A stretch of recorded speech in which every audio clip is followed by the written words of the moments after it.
জয় নিতাই, গৌর হরি বল। শ্রীধাম বৃন্দাবন থেকে একটা ছোট আবহাওয়া চলছে শ্রীধাম বৃন্দাবনে। ধূলি ঝড়, আপনারা দর্শন করুন। ঘরে বসেই বৃন্দাবনের ধুলো ঝড় দর্শন করুন। প্রতিদিনকার মতো আজকে আমাদের আলোচনার বিষয় সুদর্শন চক্রের প্রভাবের কারণে, রাধে রাধে, সুদর্শন চক্র দেখে দুর্বাসা কি করেছিলেন। আপনারা জানেন, ভক্ত অম্বরীশকে রক্ষা করার জন্যে স্বয়ং ভগবান সুদর্শন চক্র পাঠিয়েছিলেন। সেই সুদর্শন চক্র দেখে দুর্বাসা উনি কি করেছিলেন এটা আমরা জানব শ্রীমদ্ ভাগবত মহাপুরাণ ব্যাসদেবকৃত তার নবম স্কন্ধের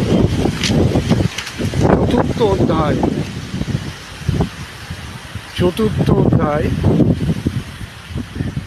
48 থেকে 50 নম্বর শ্লোক। 48 থেকে 50 নম্বর শ্লোক কি বলছেন এখানে আমরা জেনে নিই। আবহাওয়া খুব একটা ভালো নয়, দেখতেই পাচ্ছেন। আমরা জেনেছি মনু মহারাজের পুত্র নভগ, নভগের পুত্র নাভাগ এবং নাভাগের পুত্র অম্বরীশ, তিনি যখন দ্বাদশীর পারণে উদ্যত হয়েছিলেন সেই সময় দুর্বাসা ঋষি এসেছিলেন এবং তিনি স্নান করতে গিয়েছিলেন সশিষ্যে। ফিরতে দেরি হচ্ছে দেখে তিনি জলপান করেছিলেন। জলপানে অত নষ্ট হবে না, ভোজনও হয় আবার অভোজনও হয়।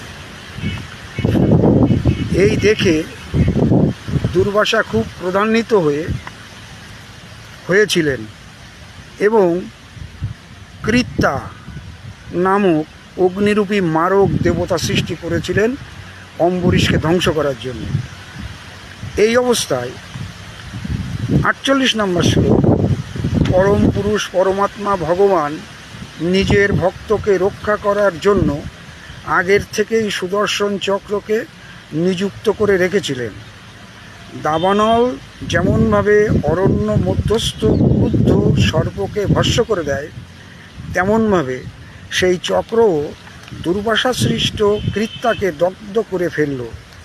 দুর্বাসা যখন দেখলেন যে তার সৃষ্ট কৃত্তা দগ্ধ হচ্ছে আর সেই চক্র তার দিকে এগিয়ে আসছে, তখন তিনি প্রাণ রক্ষার জন্য নানা দিকে পলায়ন করতে লাগলেন। দাবানলের লকলকানি শিখা যেমনভাবে পলায়ন পর সর্পকুলের পেছন পেছন ছোটে, শ্রী ভগবানের চক্রও সেইভাবে দুর্বাসার পিছন পিছন ছুটতে লাগল। দুর্বাসা যখন দেখলেন যে চক্র তার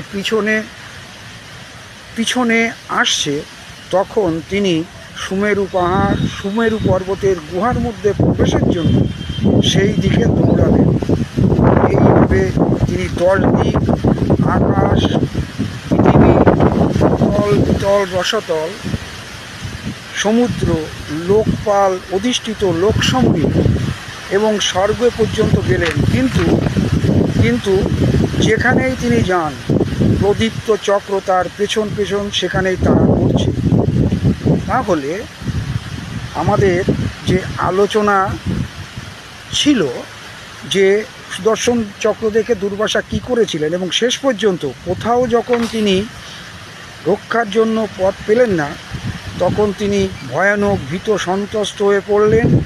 কুল কিনারা না পেয়ে তিনি দেব শিরোমণি ব্রহ্মার কাছে গিয়ে বললেন, হে ভগবান, হে স্বয়ম্ভু, স্বয়ম্ভু দুঃসহ হরিচক্র থেকে আমাকে রক্ষা করুন। তাহলে এই চক্র থেকে রক্ষা পাওয়ার জন্যে দুর্বাসা ব্রহ্মার কাছে গেলেন এবং পরে শেষকাল পর্যন্ত তো ভগবানের কাছেও গেছিলেন। এটা আমরা জানলাম শ্রীমদ্ ভাগবত মহাপুরাণ নবমস্কন্ধ চতুর্থ অধ্যায় 48 থেকে 52 নম্বর শ্লোক। খুব দুর্যোগ শুরু হয়ে গেছে। আজ এ পর্যন্ত। সবাই ভালো থাকুন, আনন্দে থাকুন।